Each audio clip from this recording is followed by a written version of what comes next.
30 anni che lavoro nel campo ambientale, diciamo che nel 2015 è avvenuta questa rivoluzione della sostenibilità,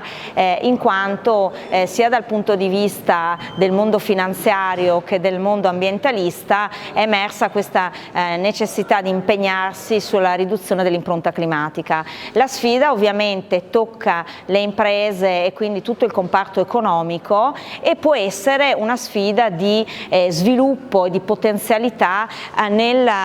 sia nelle nuove produzioni innovative e sia nell'indipendenza energetica, per cui sicuramente intervenire per capire quali sono gli impatti reali, ambientali e sociali dell'impresa, quindi sia dalla forza lavoro, dai dipendenti, che oggi sono un grande problema perché in Veneto si fa fatica a trovare un dipendente su due, quindi c'è una carenza del 50%, addirittura del 68% nel settore diciamo della carpenteria e metalmeccanica, per cui sicuramente la sostenibilità anche dal punto di vista sociale si abbina allo sviluppo economico del nostro territorio. A questo il tema ambientale e energetico va proprio ad influire per riuscire a ridurre speriamo i costi delle imprese sia dal punto di vista di bolletta energetica che di materie prime, con l'obiettivo di recuperarle in un'economia circolare sana che dia all'azienda la possibilità di fare innovazione a minore impatto ambientale ma anche economico.